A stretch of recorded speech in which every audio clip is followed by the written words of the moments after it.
Good morning. Ooh, that's a bright sun, isn't it? That looks awesome. Birds are in tweeting. You got all kinds of animal footprints on the ground. Probably just a cat. My name is Dave. I'm feeling very sore today. But thanks for joining me as I leave my pity party of 5 years behind and go on these walks and talk to you guys. So I wanted to talk to you about something that is like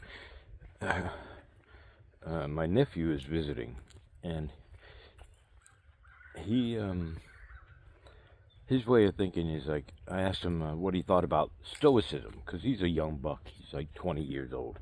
He's he's in college, and he's got like a year and a half left. So I wanted to think that get what a young guy thinks about Stoicism, because I like it. And he says it's a great philosophy, but it's not a way to live. So I'm getting attacked by bugs this morning. And I asked him why. And he says he believes more in nihilism. And I'm going blank on the name. I should have prepared better. Story.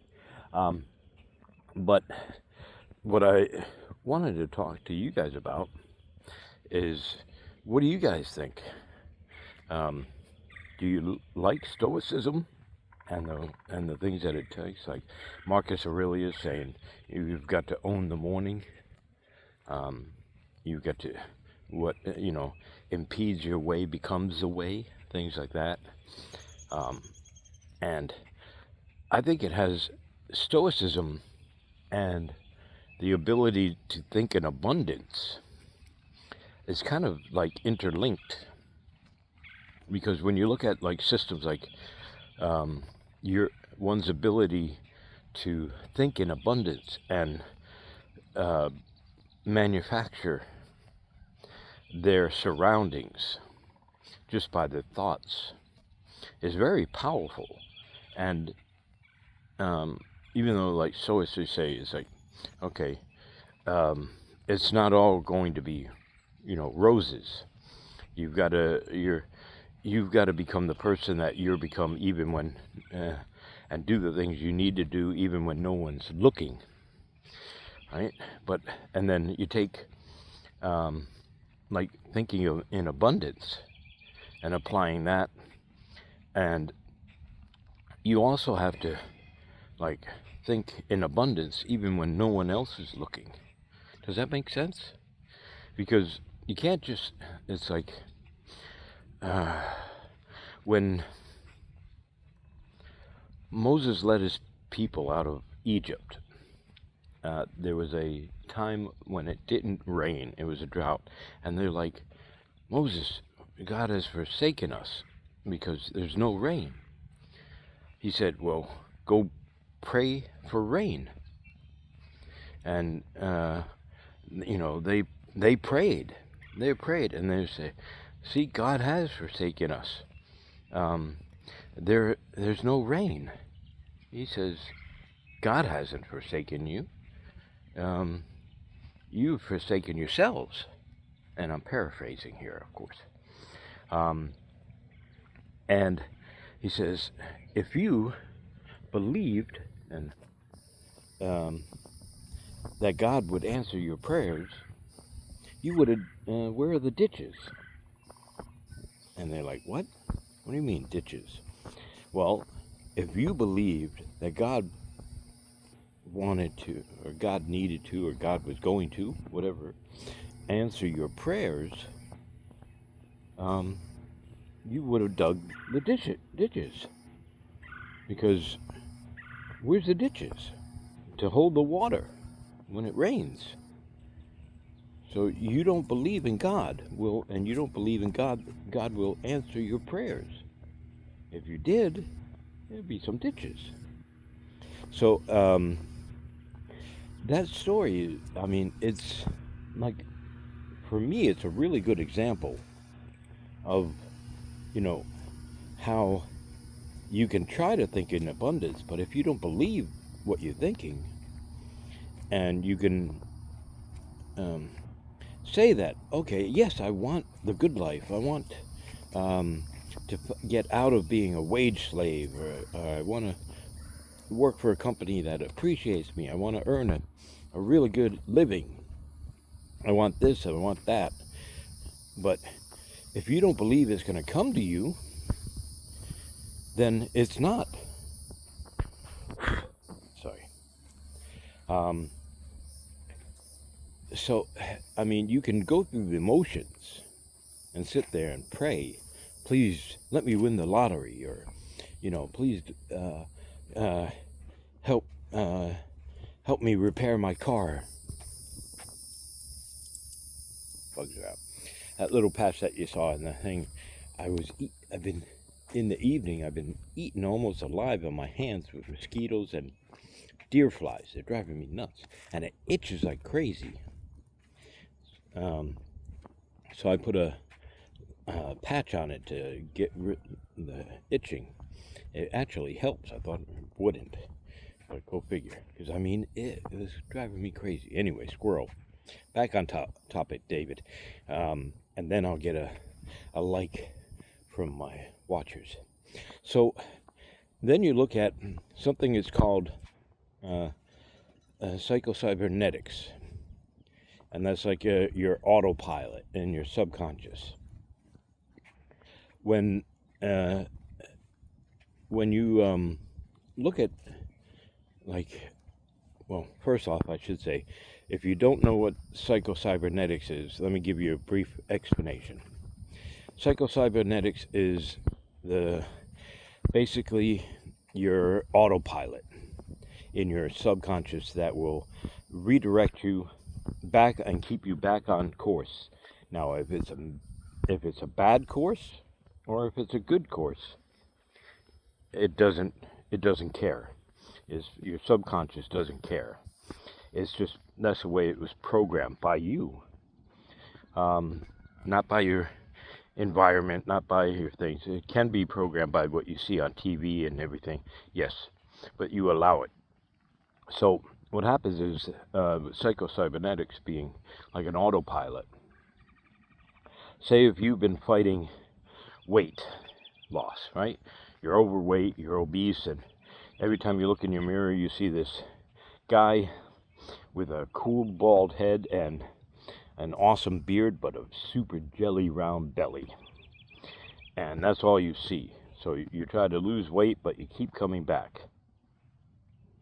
Anyway, no, I mean, you see that in your image of yourself is someone who's poor, someone who can't catch a break, and then you do something, you do the work and stuff, and then all of a sudden, yay, you catch a break.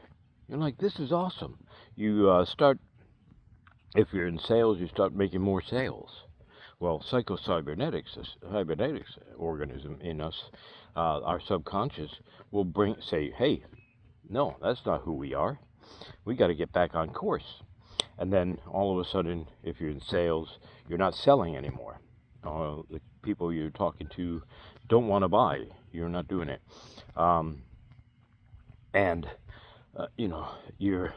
You see yourself losing weight, but then you're like, no, that's not me. Then the cravings kick in, and you start eating, and you start doing things, skipping your gym days. You start, having your cheat meals, and it gets you back on to where your mind believes you are. That's why it's so helpful. You see, a lot of people say, hey, if you're trying to lose weight, use AI and make an image of yourself, what you look like, and post that everywhere. Put it on your phone and everything so you can see what you're supposed to look like. You're conditioning your subconscious and your mind. And that's by cybernetics.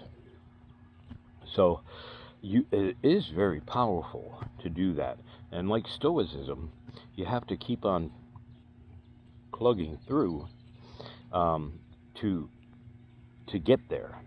Now, I see myself as a thin guy, right? So I'm getting thinner, but I still notice that I've got a little bit of a belly, and I need to work on that. And then I have to build my chicken wings and chicken legs up with some muscle. So I'm looking at that. So I'm actually believing that abundance of getting back into shape and stuff. And I believe in the abundance that we have what we need, and we have more than what we need. Uh, so even with everything that's happened to me and the constant pain, I don't focus on that. I focus on abundance, and I believe in abundance. So opportunities come up for me and for my family. That I wanted to share with you guys to say, okay, are you just going through the motions and saying you want to have an abundant life, you want all these things, but you don't believe in it? Deep down, you don't believe in it. Well, you have to believe in it.